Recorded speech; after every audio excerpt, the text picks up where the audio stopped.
Olá pessoal, eu sou o Hamilton, sou engenheiro agrônomo, mestre e doutor em zootecnia e sou pesquisador do Centro Tecnológico Comigo. Bom, hoje eu vou falar um pouco aqui com vocês a respeito de opções de forrageiras para sistemas de integração lavoura-pecuária, que são sistemas ILP. Esse tema, a gente falou sobre ele lá no Dia de Campo de Pecuária, no Centro Tecnológico Comigo, e para quem não teve a oportunidade, não conseguiu estar presente, a gente vai estar falando agora a respeito do tema. Bom, primeiramente eu gostaria de começar falando das vantagens da utilização dessa tecnologia da ILP, né? Então, é uma tecnologia que traz diversas vantagens para o sistema de produção, tanto do ponto de vista da pecuária quanto do ponto de vista da lavoura. Entre essas vantagens, a gente tem a melhoria das características químicas e físicas do solo. Por quê? Porque com o capim na área e a presença do animal, a gente tem um maior crescimento radicular, há uma ciclagem dessas raízes, há a formação de bioporos, e com isso você consegue melhorar a estrutura física do solo. E isso permite também uma maior capacidade de retenção de água, porque a gente consegue aumentar o teor de matéria orgânica, vai ter uma palhada de qualidade, tem uma maior quantidade de poros no solo. Além disso, por conta do crescimento radicular da gramínea forrageira ser um pouco mais agressivo, mais profundo, o sistema radicular é mais volumoso, então essa gramínea ela vai buscar nutrientes em camadas mais profundas, traz para a parte aérea, ao consumo do animal, uma parte vai voltar para o sistema via excreções dos animais, e a gente consegue ter aí uma maior eficiência na ciclagem de nutrientes.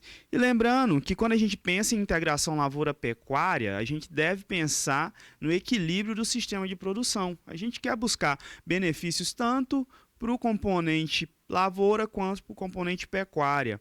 E falando nisso, é importante a gente lembrar que deve ser feito um bom manejo para, ao final da etapa da pecuária, a gente deixar uma palhada de qualidade para a semeadura da cultura na safra posterior, que na maioria das vezes vai ser a soja. Então a gente quer uma palhada de qualidade e é muito tranquilo de a gente conseguir fazer essa palhada de qualidade desde que seja realizado uma boa implantação e um bom manejo do capim durante o período da safrinha. Essa palhada também ela vai contribuir para a gente no sistema de produção, além de melhorar as características do solo, proteger melhor o solo, reduzir a temperatura do solo e favorecer assim a proliferação de micro-organismos que são benéficos, favorecendo assim a nodulação da soja. Essa palhada, quanto maior a quantidade, melhor a qualidade dela, ela vai ajudar também no controle de plantas daninhas, porque ela vai abafar essas plantas daninhas. Com isso, a gente tem uma redução de custo de investimento para controlar essas plantas daninhas na cultura da soja. E dessa forma a gente ganha de duas formas. Uma, a planta daninha não está no sistema ou não está em grande proporção, ela está roubando menos nutriente da soja. E outro, se eu não estou tendo que entrar com intervenção química para controlar essa planta daninha, eu reduzo o custo, né, com o controle dessa planta daninha. E no final eu consigo aumentar a produtividade e reduzir custo, aumenta a lucratividade do sistema de produção. E é uma ferramenta que, principalmente no início, na década de 90, quando começou-se a utilizar os sistemas de integração lavoura-pecuária, foi justamente pensando em recuperação de pastagens degradadas. Para vocês terem uma ideia, hoje o Brasil tem uma área de pastagem de aproximadamente 158 a 163 milhões de hectares de pastagem. E a estimativa é que mais de 50% dessa área apresente algum grau de degradação. Então a gente ainda tem muito a melhorar na nossa pecuária, recuperando essas áreas de pastagem. E hoje o custo de investimento para recuperar 1 hectare de pastagem degradada, dependendo do nível de degradação, é um investimento bem alto. E a integração lavoura-pecuária surge como uma possibilidade para você estar preparando a área, cultivando a lavoura, colhendo a lavoura depois você planta o capim, né? E com a comercialização dos grãos, seja ele a soja, seja ele o milho, que na maioria das vezes é o milho, a gente consegue pagar o custo dessa implantação e você tem no final uma pastagem de qualidade e de baixo custo de implantação. Basicamente, nesse modelo, o pasto reformado ele vai sair a custo zero. Outra coisa, quando a gente pensa em integração lavoura-pecuária, é o risco climático que a gente consegue reduzir, principalmente pensando em safrinha, dos desafios que a gente tem passado com o cultivo do milho, principalmente. Né? Se a gente pegar aí os últimos 5, 6 anos, a gente tem observado um histórico aí de dificuldade durante a safrinha. Então, teve ano que a gente teve problema de quebra da safrinha por conta de praga, teve ano que a gente teve problema de quebra na safrinha por conta de falta de chuva, veranico, chuva atrasar. E esse foi um ano que a gente teve safra e safrinha cheio, pelo menos aqui na região. Goiás foi assim, em outras regiões também. Choveu muito bem, a gente tem lavouras de milho aí que acabaram de ser colhidas com alta produtividade, porém, o preço do milho vem despencando, assim como das outras commodities. Então, até no ano que era para ser muito bom, a gente tem uma situação de mercado que não está sendo favorável. E aí, quando você opta por plantar o capim após a cultura de primeira safra, além de reduzir esse risco climático, porque, por exemplo, o ano passado a gente teve atraso na chuva, teve um veranico no final do período das águas e tem uma chuva que chegou já em junho. Então, para a maioria das lavouras de milho, já não resolvia, que já tinha passado do ponto de enchimento de grão. Nas áreas onde tinha sido implantado o capim após a soja, essa chuva ainda foi muito benéfica, porque nessas áreas os animais já tinham entrado na área, já tinham realizado um primeiro pastejo e veio essa chuva. Aqui em Rio Verde chegou a cerca de 60 milímetros em algumas regiões, e ajudou muito na rebrota do capim, e a gente teve uma maior produção de forragem para esse período seco. Né? E outra importante vantagem da utilização dos sistemas de integração lavoura-pecuária é que, se bem feito, se realizado um bom manejo, uma boa implantação, a gente consegue sim aumentar a produtividade tanto da lavoura de primeira safra da soja, quanto aumentar a produtividade da pecuária, reduzir ciclo e consegue também ter uma maior sustentabilidade do sistema de produção. Bom, e aí, apresentando para vocês agora, quando a gente pensa em utilização da integração lavoura-pecuária, seja para áreas de abertura, o que seriam essas áreas de abertura? Áreas que geralmente são de pastagens degradadas, que têm sido utilizadas, substituídas por áreas de lavoura. Mas como o nível de degradação, na maioria das vezes, ele é intenso, alguns produtores optam por reformar, plantar o capim e a partir do segundo ano plantar a soja. Mas também tem a opção dos produtores que reformam aquele pasto para continuar na pecuária, e eles optam por fazer isso utilizando a lavoura num primeiro momento. Então é uma alternativa para a recuperação de pastagens degradadas. Então o que acontece nesse modelo de sistema de produção?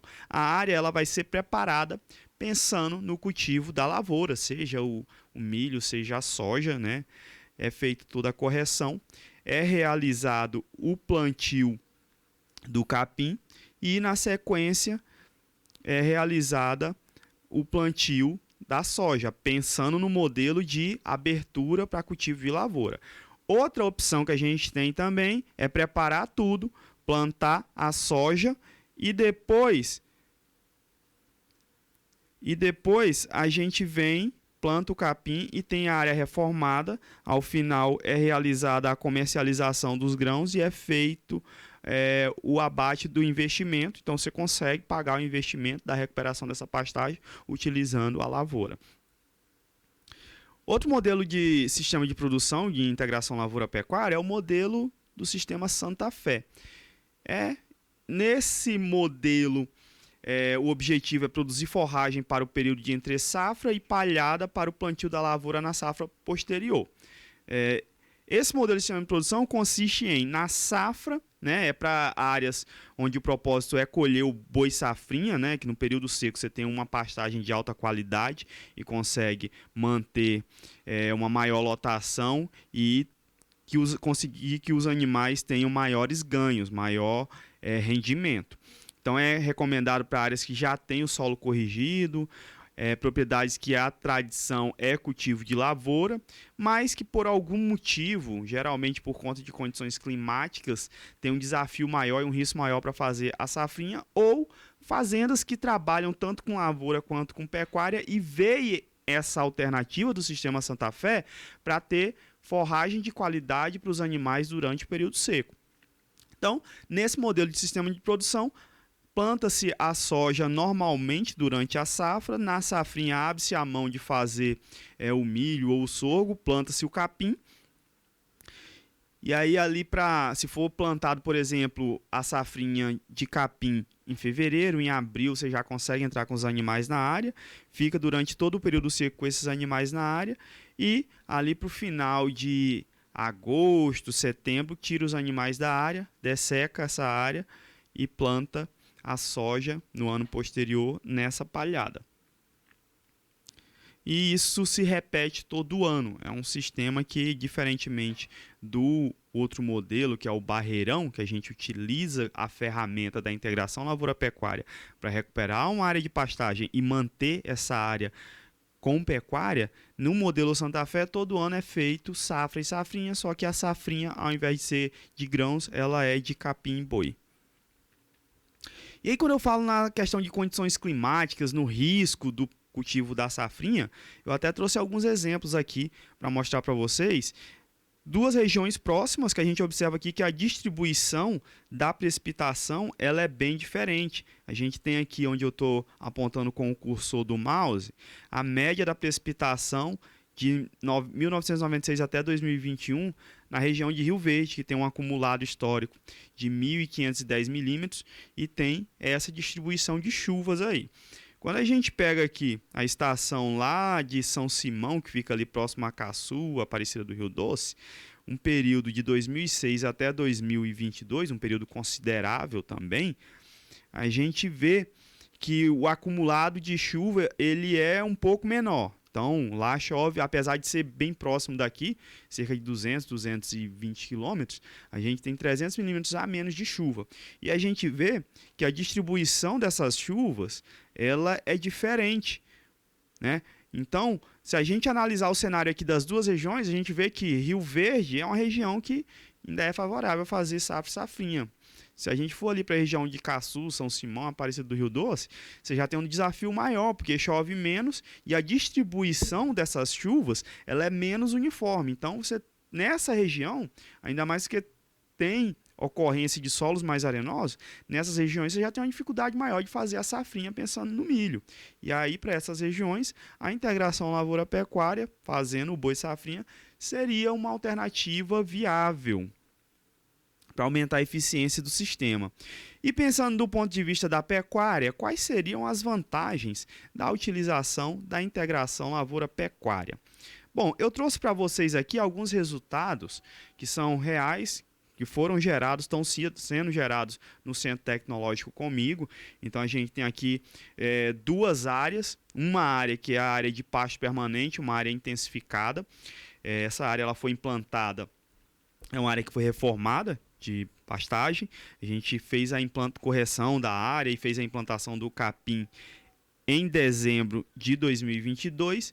Em fevereiro de 2023, a área estava pronta para iniciar o pastejo com os animais. Então, em fevereiro, a gente entrou com os animais nessa área, né?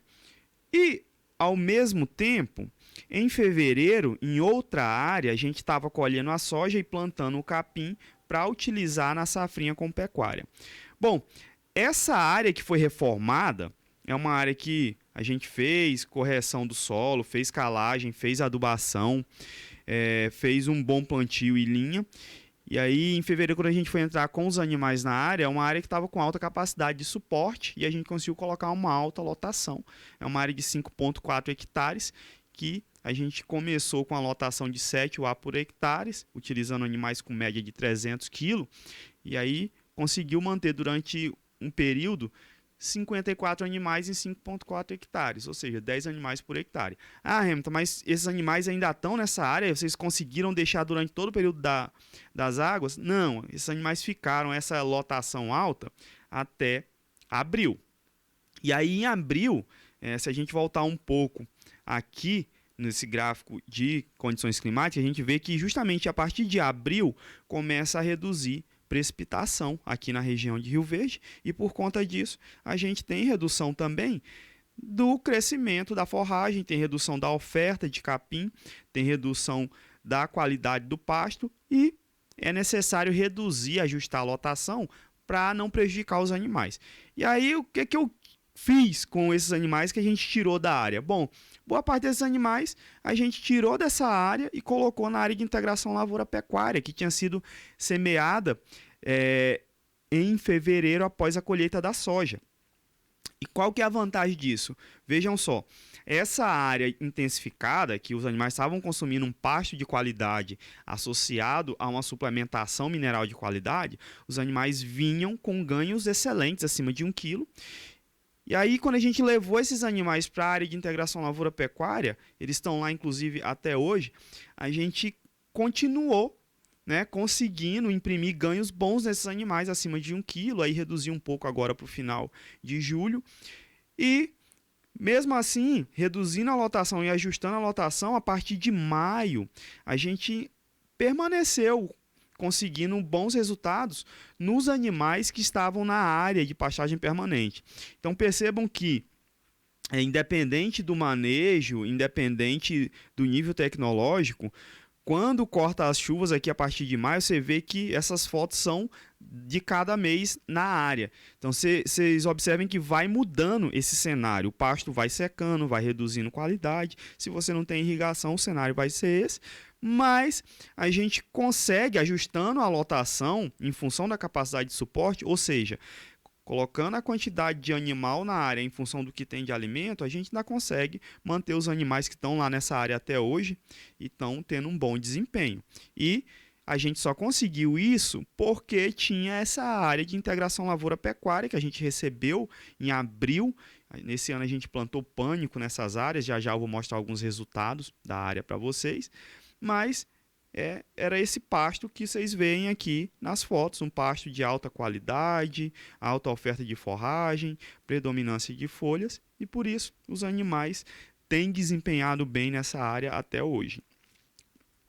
Outro modelo que a gente tem de sistema de integração lavoura-pecuária é o sistema São Mateus. Em que consiste esse sistema? Bom, nesse sistema, é um sistema que é recomendado geralmente para áreas de solos mais arenosos, pastagem degradada, que se objetiva cultivar lavoura também na área. Então, pega uma área de pastagem degradada, faz todo o preparo pensando na lavoura, faz a correção química do solo, planta o capim, deixa durante um ciclo. Então você vai plantar esse capim ali em dezembro e você vai deixar os animais lá, vai plantar em dezembro, janeiro, vai deixar os animais nessa área até setembro, outubro, novembro do ano posterior. Desseca, planta a soja. Essa é a fase que a gente chama de adequação. Após a colheita da soja, planta o capim. E aí vai rodar a safrinha com os animais, vai rodar outra safra com os animais, no ano posterior planta a soja, e aí vai revezando, um ano de soja, 2 anos de pecuária, ou um ano de soja, um ano de pecuária, mas qual que é o principal objetivo desse sistema de produção? Melhorar as características do solo, principalmente construir matéria orgânica, aumentar a CTC, melhorar as características físicas desse solo, para ter um solo que tenha uma maior capacidade de retenção de água, maior capacidade de retenção de nutrientes e buscar maiores produtividades e reduzir o risco de produção nessas áreas. Então, quando você intercala nesse tipo de solo a pecuária bem feita com a lavoura bem manejada, a gente consegue melhorar as características desse solo, conseguindo, consequentemente, aumentar a produtividade desses sistemas de produção. Bom, e agora eu vou começar a apresentar para vocês aqui alguns resultados que a gente obteve ao longo dos anos na área que a gente trabalha com integração lavoura-pecuária no Centro Tecnológico comigo. só contextualizar rapidamente, essa área é uma área que já vem sendo trabalhada com integração lavoura-pecuária há mais de 10 anos. Eu trouxe para vocês aqui os resultados da produtividade durante o período da safra, desde a safra 2016-17 até a safra atual. Então, quando a gente compara aqui na linha verde ao sistema sucessão, que todo ano é plantada a soja durante a safra e o milho durante a safrinha, em comparação, aqui a produção de soja, sacas por hectare durante a safra, em comparação ao sistema onde é feita integração lavoura-pecuária, ou seja, na safra a gente planta a soja e na safrinha planta o capim e coloca os animais. Então a gente observa que na área de cultivo com sucessão, a gente saiu aí de uma produtividade média de 55 sacas e chegou atualmente numa média em torno de 89 sacas, enquanto na área de integração lavoura-pecuária a gente saiu de uma média de aproximadamente 67 sacas e atualmente está com uma média de aproximadamente 92 sacas por hectare. Fazendo uma análise geral desses resultados aqui, a gente vê que teve ano que teve uma diferença maior entre a produtividade de soja obtida no sistema de integração lavoura-pecuária em relação ao sistema sucessão. Teve ano que essa produtividade foi muito próxima, teve ano que a gente observou a diferença estatística e teve ano que a gente não observou, mas o detalhe é que nos anos onde a gente observou essa diferença estatística entre os sistemas, a gente observou maior produtividade no sistema de integração lavoura-pecuária. E em nenhuma dessas safras aqui, a produtividade de soja obtida no sistema de integração lavoura-pecuária foi inferior em relação ao sistema de sucessão. Ou seja, aquele mito de que colocar o animal na área, colocar o boi, colocar o capim, vai compactar, vai prejudicar a soja lá na frente, vai roubar nutriente, a gente já desmistifica isso aqui. Então a gente observa aqui, teve ano que teve diferença e que foi melhor a produção no sistema de integração lavoura-pecuária e teve ano que a gente não observou diferença. Beleza, Hamilton, mas e aí? E na safrinha, o que foi observado? Bom, quando a gente pega a produção do milho durante a safrinha, no mesmo período, a gente vê que é praticamente uma montanha russa aqui, né? A gente vem de produção alta, produção baixa, aumenta um pouquinho, depois cai bruscamente, volta a subir, e justamente por aqueles motivos que eu comentei anteriormente. Se pegar a média Brasil, aí, o histórico dos últimos 20 anos também, a gente vai observar isso, pegar os dados da Conab, a gente vai ver isso, que nas últimas 7 safras tem uma oscilação muito grande na produtividade do milho. Isso por quê? Pelos motivos que eu comentei anteriormente. Teve ano que a gente teve problema severo de pragas, teve ano que teve problema de doença e principalmente os problemas climáticos, veranico e às vezes associado às duas coisas, praga junto com veranico.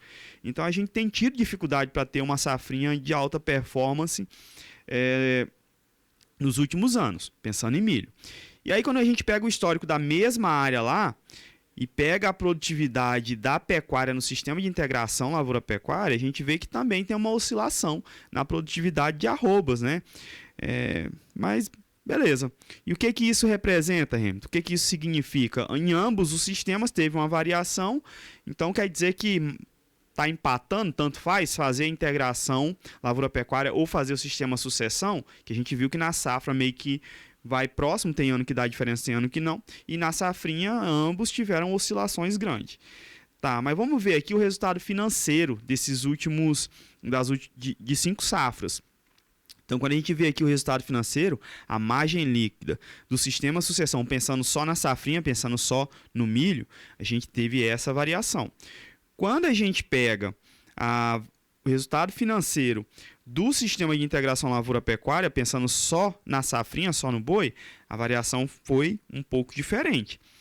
E aí, quando a gente traça essa linha aqui no ponto onde diferencia o que é positivo do que é negativo, a gente vê que nessas 5 safras, entre 2017 e 2021, a gente observa que no sistema de sucessão soja-milho, só teve uma margem líquida positiva em 2 dessas 5 safras. Enquanto no sistema de integração lavoura-pecuária, durante a safrinha, a gente obteve margem líquida positiva em todas as safras, exceto na safra 2021. Né? E Se a gente for levar em consideração aqui que para contabilizar esses gastos e investimentos, a gente considerou a aquisição dos animais e que na maioria das fazendas, o animal que vai entrar na integração lavoura-pecuária é o animal que já é da fazenda, você não vai comprar esse animal para tentar terminar esse animal na integração lavoura-pecuária e você tirar o custo desse animal, provavelmente essa margem da pecuária na safrinha 2021, ela fica positiva também. Então você vê que o risco quando você trabalha com a pecuária na safrinha, ele é menor em relação à cultura do milho, até porque o investimento no milho ele é muito maior também. E além disso, você acaba resolvendo mais de um problema, né? Lembra que eu mostrei lá atrás como que a gente tem utilizado essa estratégia de integração lavoura-pecuária para resolver o nosso problema durante o período seco no Centro Tecnológico comigo? Então, isso é o que proporciona para as fazendas que trabalham com esse sistema de produção em maior escala também. Na seca, onde os pastos permanentes estão reduzindo produtividade e qualidade, você ganha uma pastagem de alta qualidade, com alta oferta de forragem e consegue imprimir bons ganhos nos animais. Dando sequência aqui, então, para você ter esses resultados positivos, para você explorar melhor o sistema de integração lavoura-pecuária, para você ter bons ganhos na etapa da pecuária e também deixar uma palhada de qualidade para o cultivo da soja na safra posterior, você tem que implantar uma pastagem de qualidade no período safrinha. E aí tem alguns fatores que interferem no sucesso do estabelecimento desse pasto safrinha. Entre eles, um dos primeiros é qualidade e quantidade de semente. Então, você tem que utilizar semente de qualidade e utilizar a quantidade recomendada para aquela forrageira naquela situação. Outro ponto importante é a época de semeadura. Se conseguir plantar a soja cedo e colher mais cedo e plantar o capim ali em fevereiro, é a melhor condição, é ótimo, que aí você tem mais chuva para estabelecer esse pasto de safrinha. E aí você tem uma maior flexibilidade e tem mais opções de forrageiras que você consegue trabalhar quando você planta cedo dentro da janela ótima de plantio. Quando você atrasa o plantio da soja, atrasa a colheita e atrasa o plantio do capim, já vai plantar mais tarde, lá para março, final de março, aí o risco já é maior. A expectativa de produção do capim é menor também e já tem algumas forrageiras que já deixam de ser tão interessantes para plantar fora de janela e outras forrageiras que estabelecem mais rápido, como a Rosiziense, passa a ser uma alternativa mais interessante. O método de semeadura também interfere bastante no sucesso, no estabelecimento dessa pastagem. A gente sabe que tem resultado de pesquisa que mostra a gente que quando o plantio ele é realizado em linha, você tem um estabelecimento mais rápido do pasto, você tem um pasto melhor formado, o capim vem mais rápido e tem uma maior capacidade também de competir com as invasoras, tem um mais rápido fechamento de linha, né? E você ganha tempo com isso também. E outro ponto importante é o início do pastejo. Muitas vezes, o produtor, erroneamente, ele opta por atrasar o início do pastejo para tentar acumular mais forragem na área. E aí esse pasto passa muito do ponto, começa a acumular muito colmo, e aí aumenta o teor de fibra, lignina. Isso reduz a qualidade do capim, reduz o consumo dos animais, reduz a digestibilidade, aumenta o tempo de permanência desse alimento no trato gastrointestinal do animal. Você tem um maior efeito de enchimento de rumen e esse animal ele vai consumir menos também. E, por consequência, você vai ter um menor desempenho individual dos animais e uma menor produtividade por hectare. Outro ponto importante também é que quando você tem esse pasto passado, muito talo, no final, quando você vai tirar os animais, você vai ter uma palhada de menor qualidade também. Talvez você tenha maior dificuldade na dessecação. E a escolha da forrageira é muito importante também. Por exemplo, eu citei anteriormente em relação à época de semeadura, tem forrageira que se você plantar no início da janela de plantio, você tem mais opções de forrageira, né? vai chover bem. Se plantar mais no final da janela, já tem algumas forrageiras que não são tão interessantes. Talvez a Rusiziense passe a ser mais interessante, alguns pânicos menos interessantes. Você ainda consegue utilizar uma ou outra brisanta, mas você começa a ter limitação em relação a isso. Então você tem que escolher a forrageira que seja melhor adequada para a sua realidade, para o tipo de sistema de produção e pensando em época de semeadura também no manejo que você vai realizar. Outro ponto importante disso é no final, quando você tira os animais da área, você não pode deixar aquele pasto rapado. Você tem que deixar uma área foliar considerável para que nas primeiras chuvas haja uma rebrota desse capim e você tenha maior facilidade na dessecação e deixar uma quantidade adequada de palhada para favorecer o plantio, a semeadura da soja na safra posterior, né? Então, pensando em condições climáticas, o ótimo seria plantar a soja aqui em outubro, colher ela no máximo até fevereiro, já plantar o capim e você tem esse período aqui ainda até abril com boas chuvas para o estabelecimento desse capim e para você ter uma pastagem de melhor qualidade. Bom, e agora eu vou mostrar para vocês alguns resultados de desempenho animal em pasto de braquiária e pânico, resultados esses que foram gerados lá no Centro Tecnológico comigo nas últimas safras. Lembra que eu falei que a gente tem um experimento que já dura há mais de 10 anos?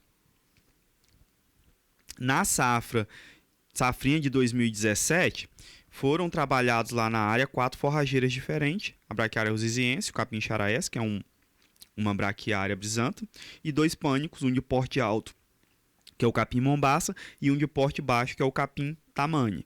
Os animais ficaram pastejando na área durante 140 dias. E o que a gente observou? Em relação ao ganho médio diário, variou entre 500 a 700 gramas por animal dia, e isso resultou em uma produtividade de arroba por hectare variando entre 7,9 e 14 arrobas por hectare durante o período utilizado. E ao final do período de ocupação dos animais, né, os animais ficaram lá até setembro, 12 de setembro, ao final a gente tinha essa condição aqui. Então, não foi apresentado o resultado de produção animal, porque não tinha animal onde era a sucessão, mas a gente comparou também com a área onde tinha o milho. Então, a gente tinha essa situação de palhada, a quantidade de palhada que ficou do milho, da rusiziense, do charaés, tamane e do mombaça, né? E essa palhada ela variou entre 2,5 até 5,5 toneladas por hectare. Então, vocês devem estar se perguntando aí, será que isso interferiu? A gente viu que já teve diferença na produção animal durante a safrinha. E será que isso interferiu na produção da soja na safra posterior? Sim, interferiu sim, né? Mas primeiro, além da quantidade de palhada, o que foi observado lá na área com essa variação no tipo de material cultivado na safrinha e na qualidade da palhada? Com relação à ciclagem de nutrientes, liberação de nutrientes da palhada, a gente observou que nas áreas onde foi cultivado o capim tamane e o capim charaés durante a safrinha, a liberação de nitrogênio no sistema foi 250% maior em relação ao sistema de sucessão, onde tinha a palhada do milho, e 83% maior em relação ao sistema onde tinha a palhada da rusiziense, que é o padrão. E onde era a palhada do mombaça, a gente observou foi observado incremento de 159% de liberação de nitrogênio em relação ao sistema de sucessão, onde era a palhada do milho, e 36% a mais de liberação de nitrogênio em relação à palhada da rusiziense. Vale lembrar que esse trabalho ele foi realizado em parceria com o IF Goiano, né, a professora Kátia Costa, em parceria com o colega Ubirajara, realizaram esse trabalho que deu até origem a uma dissertação de mestrado. O que eles observaram também? Em relação ao potássio, onde tinha a palhada do charaés, a liberação de potássio no sistema, via ciclagem de nutrientes, foi 216% maior em relação ao sistema sucessão, em relação à palhada do milho. E em relação à rusiziense, foi 131% maior. E a liberação de potássio da palhada do mombaça e tamane foi 150% maior em relação à palhada do milho. E o fósforo teve efeito também? Teve. Eles observaram que onde tinha a palhada do capim-charaés ou do capim-mombaça, a liberação de fósforo no sistema foi em média 106% maior em relação a onde tinha as outras palhadas, a do milho rusiziense ou do tamanho. Então a gente vê aí que, em média, o retorno de nutrientes para o sistema foi próximo de 50 a 60 quilos por hectare, onde eram cultivados os capins, principalmente o capim-charaés e o capim-mombaça. Bom, e na produtividade da soja, a gente foi observada diferença? Sim, né? A gente vê que teve diferença em relação à produção de palhada e em relação à produção de soja. Onde tinha na safrinha o capim-mombaça tamanho ou charaés, foi observado um incremento de 20 sacas de soja a mais em relação ao sistema de sucessão e 9 sacas a mais em relação à rusiziense, onde foi cultivado o capim-charaés. Ou seja, no sistema onde na safra foi cultivada a soja e na safrinha teve o capim-charaés e mais os animais, a produção de soja foi de 9 sacas a mais em relação ao sistema onde tinha a braquiária rusiziense. E aí, falando um pouco mais sobre os benefícios da integração lavoura-pecuária para a lavoura, então, no início, a partir do ano de 2020, a gente começou a trabalhar com outros materiais, começou a testar algumas braquiárias híbridas. Então, na safrinha 2020, após a colheita da soja, a gente plantou os capins Mulato 2 e Mavuno, colheu entre 5 e 7 arrobas por hectare, e no milho a gente conseguiu próximo de 87 sacas por hectare. E isso refletiu em alguma coisa na produção da soja na safra posterior? Sim, né? Onde tinha os capins, as braquiárias híbridas, a produção de soja foi entre 74 e 76 sacas por hectare, média de 75 sacas, e no sistema sucessão a produção de soja foi de 72 sacas. E nesse ano a gente viu diferença estatística, sim. No ano posterior, aí colheu essa soja, plantou 2 híbridos novamente, manteve o capim mulato e plantou o capim piporã também. A produção média foi de 6,6 arrobas por hectare e a produção de milho em torno de 46 sacas por hectare. E aí? E a soja no ano posterior, na safra 21-22? Bom, a gente teve uma variação entre 87 e 90 sacas por hectare, mas não teve diferença significativa. Então, não fez diferença trabalhar ou não com a integração lavoura-pecuária em relação à resposta da cultura da soja. Bom, a gente observa que essa área é uma área que é uma área bem manejada, fertilidade construída, um solo bem corrigido.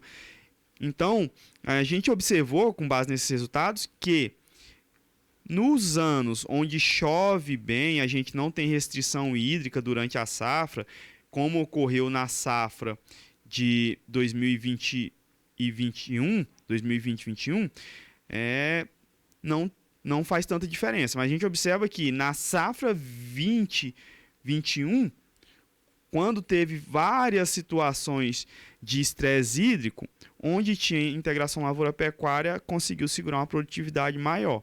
Então, a mensagem é que, bom, em solo de fertilidade construída, sistema bem manejado, às vezes vai ter ano que não vai ter diferença na produção da soja entre o sistema sucessão e o sistema de integração lavoura-pecuária. Mas nessa mesma área, em situações em anos onde a dificuldade é maior, você tem menos precipitação, você tem mais condições desfavoráveis, tem situações de estresse hídrico, onde tem a palhada do capim, você vai ter maior produtividade. E aí, nesse quadro aqui, eu fiz um resumo das opções de forrageiras que a gente já trabalhou no Centro Tecnológico comigo, das opções de forrageiras que a gente pode estar explorando no sistema de integração lavoura-pecuária. Então, primeiro, entre as braquiárias, a gente tem aqui a rusiziense e algumas brisantas, rusiziense, charaés e paiaguás. A gente vê em relação à produção de forragem uma variação entre 5,9 e 8 toneladas por hectare. Os ganhos obtidos em relação aos animais entre 500 e 700 gramas por animal dia. Isso resultou numa produtividade entre 7,9 e 10,9 arrobas por hectare, e no final ainda ficou uma palhada ali entre 2,5 e 5,5 toneladas de palhada por hectare. Quando a gente vê as braquiárias híbridas, mulata, piporão e mavuno, a gente observa uma variação na produção de forragem entre 2,6 e 4 toneladas por hectare, o desempenho animal variando entre 540 e 830 gramas por animal dia, e a produção de arroba por hectare, a produtividade entre 5 e 7 arrobas por hectare. E quando a gente olha os pânicos, e aqui a gente tem pânico de porte alto, médio e baixo, né? Mombaça, Isuri, porte alto, Quênia, porte médio e o tamanho, porte baixo. A gente observou uma variação na produção de forragem entre 4 e 8,7 toneladas por hectare, variação no ganho dos animais, no desempenho dos animais entre 570 e 712 gramas por animal dia, e na produtividade por hectare entre 4,5 e 14 arrobas por hectare, e no final ainda a gente consegue deixar uma palhada de qualidade. Bom, e aí alguns devem estar se perguntando aí, não, beleza, consegui produzir, consegui cultivar, consegui colher uma boa quantidade de arroba por hectare, mas e lá na frente, na hora de plantar a soja, será que eu não vou ter dificuldade em dessecar esse capim? Bom, aí eu vou mostrar para vocês agora alguns resultados de pesquisa gerados no Centro Tecnológico comigo, pensando em dessecação de algumas forrageiras, tanto do gênero pânico quanto do gênero braquiária. Esse é um trabalho que foi conduzido em parceria com o pesquisador Jameson Paulo Almeida, que na época era pesquisador de plantas daninhas do Centro Tecnológico. O que a gente observou? Bom, a gente observou que os pânicos a gente tem menor eficiência, tem maior dificuldade de dessecar eles. Aqui a barra vermelha é a dose utilizada de glifosato e a barra verde é a eficácia de dessecação. Então aqui a gente fez um trabalho de curva dose-resposta, mas eu fiz um resumo para vocês, trazendo assim a dose que teve a maior eficácia de dessecação para cada forrageira, né? Então aqui está os grupos, pânico, braquiárias híbridas e braquiárias. No geral a gente vê que as braquiárias a gente tem uma maior facilidade em dessecar. As braquiárias híbridas a gente começa a ter uma maior dificuldade, e os pânicos a gente tem dificuldade maior, tem que trabalhar com doses maiores e tem menor eficiência na dessecação, né? E aí quando a gente começa a abrir aqui por cultivar, o que a gente observou para as braquiárias? A rosiziense aqui é mais fácil de dessecar, trabalhando com doses aí abaixo de 2 kg por hectare de equivalente ácido, a gente consegue chegar a 100% de eficácia de dessecação aos 15 dias após a aplicação. E Braúna e Paiaguás a gente consegue chegar até 90%, trabalhando com dose aí próximo de 2,6 kg de equivalente ácido.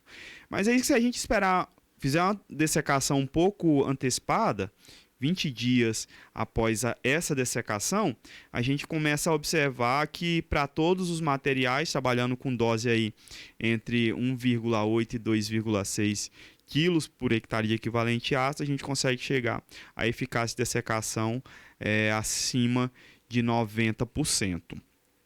E aí quando a gente observa os pânicos, a gente vê que os pânicos de porte alto, como paredão e Isuri, a gente tem uma maior dificuldade na dessecação. Para todos a gente trabalhou com a dose maior de 2,6 kg de equivalente ácido. A gente vê que o tamanho, aos 15 dias após a dessecação, a gente chegou a 80% de eficácia de dessecação. O paredão e Quênia ficaram ali acima de 70% e o Isuri ficou abaixo de 70%. E aí quando a gente pensa num tempo maior de ação do herbicida, fazendo essa dessecação mais antecipada, a gente consegue aumentar essa eficácia na dessecação, mas o Isuri a gente chegou apenas a 70%, enquanto o tamanho e o Quênia a gente passou de 80% de eficácia na dessecação. E para as braquiárias híbridas, a gente vê um padrão de resposta bem semelhante ao que observou para as braquiárias, né? Trabalhando com doses aí entre 1,8 e 2,6 kg de equivalente ácido e chegando ali em todos os cenários, com eficácia de dessecação acima de 70%, e quando a gente pensa em dessecação antecipada, né, 20 dias após a dessecação, em todos os materiais a gente conseguiu chegar à eficácia acima de 80%. Bom, e como considerações finais, eu queria deixar para vocês que existem diversas opções de forrageiras que têm grande potencial para ser utilizadas em sistemas de integração lavoura-pecuária, porém é preciso entender o sistema de produção e definir bem os objetivos para escolher a forrageira que melhor se adequa a cada situação. E a implantação correta e manejo adequado da pastagem interferem significativamente no resultado obtido do sistema de produção, né? Bom, resumidamente era isso que eu tinha para falar para vocês hoje, gente. Muito obrigado, né? Gostaria de convidar vocês a seguir as nossas redes sociais, o Centro Tecnológico Comigo, da Comigo, né? Se inscrever lá no nosso canal do YouTube, que a gente vai manter aí uma retroalimentação com bastante material de qualidade, né? Resultado de pesquisa nesses canais. Para ficar informado, sigam a gente nas redes sociais. Obrigado.